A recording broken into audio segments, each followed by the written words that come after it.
In 1095, a man walked away from the most prestigious academic position in the Islamic world. He was 37 years old, at the peak of his intellectual powers, teaching thousands of students in Baghdad, the greatest city on earth at the time. His name was Abu Hamid Al-Ghazali, and he left because he realized something that would change economic thought forever. Money isn't neutral. The way you earn it, spend it, and think about it shapes your soul and your society. 900 years before Adam Smith wrote The Wealth of Nations, Al-Ghazali was asking questions modern economists still can't answer. What's the difference between legitimate profit and exploitation? When does self-interest become greed? How do you build an economy that creates wealth without destroying human dignity? He wrote books that influenced Islamic, Christian, and Jewish thought for centuries. His ideas shaped medieval trade, banking ethics, and economic philosophy across 3 continents. This is the story of Al-Ghazali, the philosopher who created a moral framework for money 900 years before economics even existed as a discipline, and why his insights about wealth, markets, and human nature are more relevant now than ever.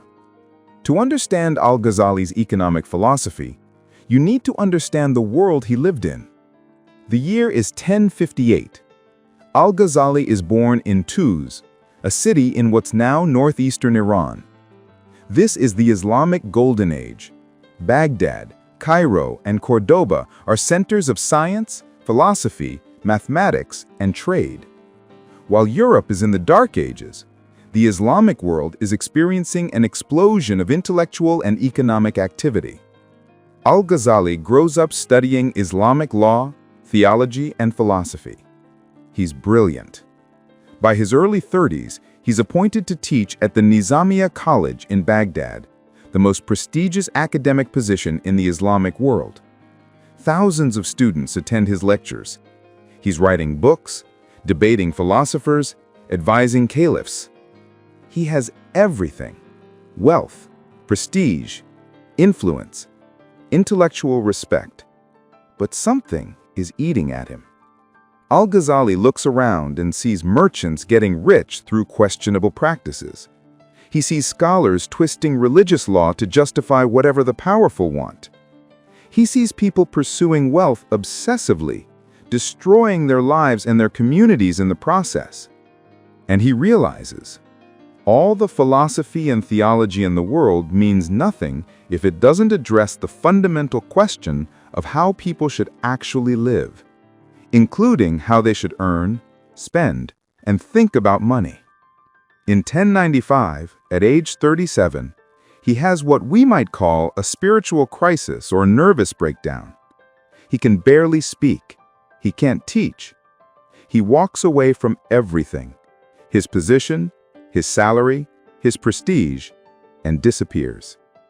He spends the next 11 years wandering: Damascus, Jerusalem, Mecca, Medina, living simply, sometimes in poverty, thinking, writing, trying to understand the relationship between material life and spiritual life. And what he produces during this period revolutionizes how people think about economics and ethics. His masterwork, The Revival of Religious Sciences, is 40 volumes of philosophy, theology, and practical guidance. And embedded throughout it is something remarkable: a complete economic philosophy built on the idea that how you make and use money is inseparable from who you are as a person. Al-Ghazali's economic thinking starts with a radical premise: not all profit is equal. This might seem obvious now, but in medieval times, and arguably even today, the dominant view was that profit is profit. If you buy something for $10 and sell it for $15, you made $5 profit. It doesn't matter how you did it. Al-Ghazali said no. Context matters. Intention matters. Method matters. He divided economic activity into categories based on moral legitimacy. Legitimate profit comes from adding value. If you're a merchant who transports goods from where they're common to where they're scarce, you're providing a service. The profit is justified because you're solving a real problem, making goods available to people who need them. If you're a craftsman who takes raw materials and creates something more useful, your profit is legitimate. You transformed leather into shoes, wool into clothing, wood into furniture. You added value through skill and labor. If you're a farmer who cultivates land and produces food, your profit is legitimate. You're creating something that sustains life. But illegitimate profit comes from exploitation or manipulation. Hoarding goods during shortages to drive up prices. This is illegitimate. You're not adding value. You're creating artificial scarcity to exploit people's desperation. Fraud, deception, or selling defective goods as quality items. Illegitimate. You're taking money through dishonesty. Usury or excessive interest. Illegitimate. You're extracting wealth from people's desperation without providing real value. Monopolistic practices that prevent fair competition. Illegitimate. You're wriggling the system rather than competing fairly. Here's what's remarkable about this framework. Al-Ghazali isn't saying all commerce is bad or that profit itself is wrong. He's making distinctions between different types of economic activity based on whether they contribute to human flourishing or undermine it. This was revolutionary, and it influenced how Islamic societies and eventually Christian and Jewish societies thought about business ethics for centuries. But Al-Ghazali went further. He didn't just categorize economic activities as good or bad. He analyzed why people pursue wealth and what it does to them psychologically. Al-Ghazali understood something modern behavioral economics is only now rediscovering. The relationship between people and money is psychological, not just transactional. He identified what he called the diseases of the heart related to wealth. Disease 1. Greed, or insatiable desire. Al-Ghazali observed that wealth doesn't satisfy, it creates hunger for more wealth. The person who has $1 million wants $10 million. The person with $10 million wants $100 million. There's no natural stopping point.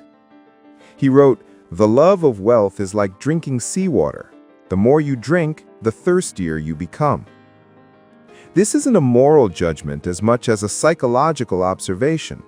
Wealth accumulation becomes addictive. It hijacks the brain's reward system, and the more you have, the more you need to feel satisfied. Modern neuroscience confirms this. Dopamine responses to wealth accumulation follow the same patterns as other addictive behaviors. Disease 2. Miserliness. This is the flip side of greed. The person who accumulates wealth but can't spend it, even on themselves or their families. They hoard money until it becomes meaningless. Al-Ghazali saw this as a kind of spiritual sickness. You've turned money from a tool into an idol. You're serving wealth rather than using it. Disease 3. Arrogance. Wealth makes people feel superior. They start to believe they're inherently better than those with less money. This destroys empathy, community, and social cohesion. Al-Ghazali argued that wealth is morally neutral. It's a tool, but it reveals character. Give someone wealth, and you'll see who they really are. Do they become generous or miserly, humble or arrogant? Do they use wealth to benefit others or only themselves? Disease 4. Negligence of the soul. This is the most profound insight. Al-Ghazali observed that people become so consumed with earning, accumulating, and protecting wealth that they neglect everything else: relationships, personal growth, spiritual life, even physical health. They sacrifice the present for an imagined future of security that never arrives. They're always working toward enough, but enough never comes. He wrote, "People are asleep. When they die, they wake up." Meaning most people spend their entire lives chasing material security and wake up at the end realizing they missed what actually mattered. Modern research on happiness and life satisfaction confirms this. Beyond a certain threshold, enough for security and comfort, additional wealth has diminishing returns on well-being. But people continue chasing it because the psychological trap is so powerful. But Al-Ghazali didn't just analyze individual psychology. He also developed a theory of economic justice. What makes a market fair or unfair?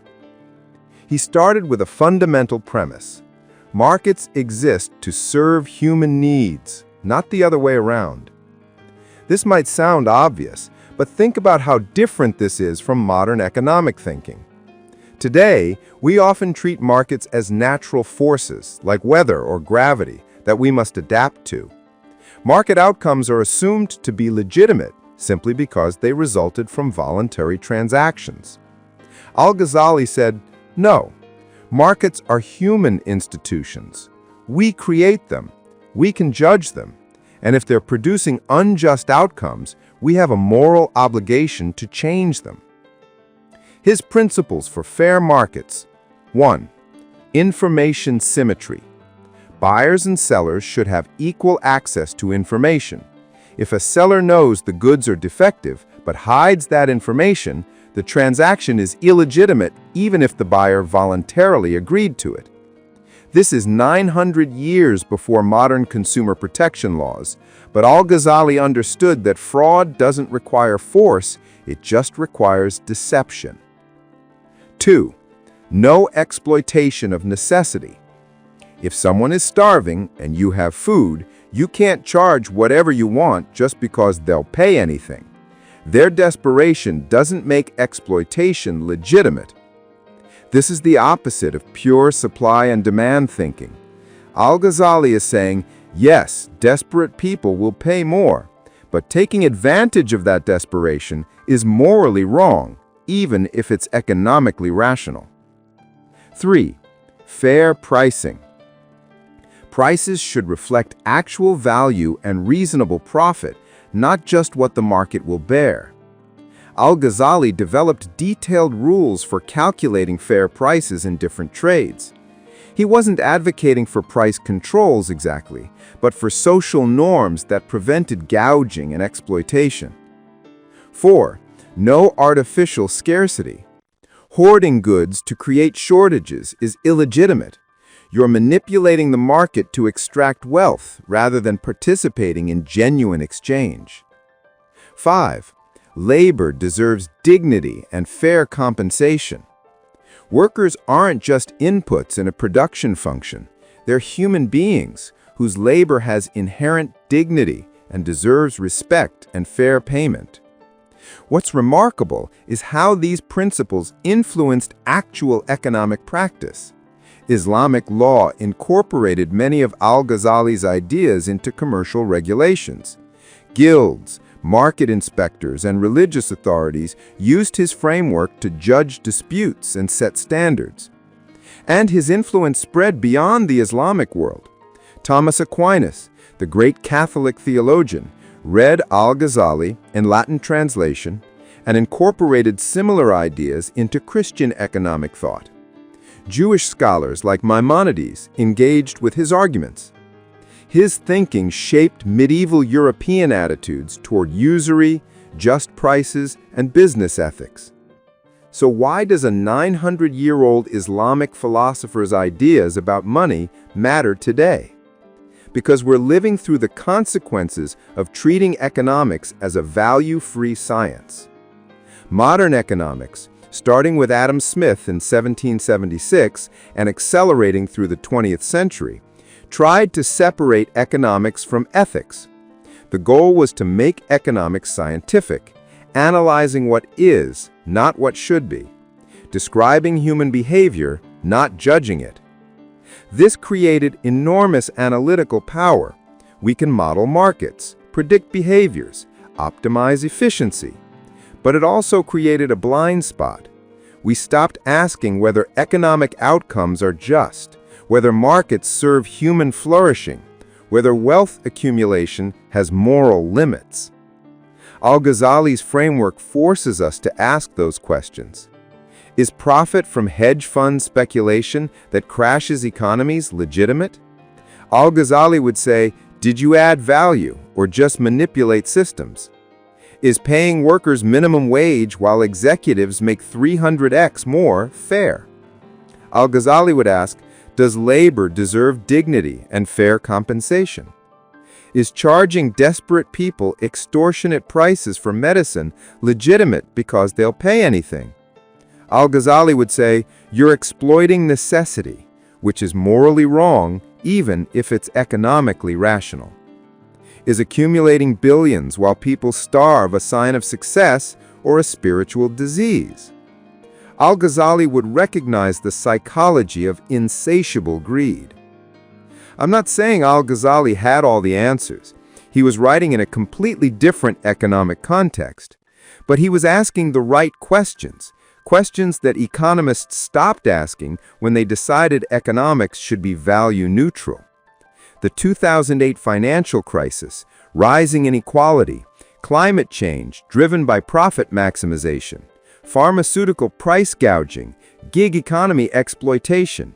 These are just economic problems. They're moral problems that economics pretend don't exist. Al-Ghazali reminds us that economics was never value neutral.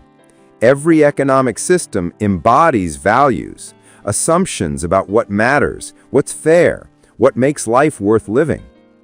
The only question is whether we acknowledge those values and debate them, or pretend they don't exist.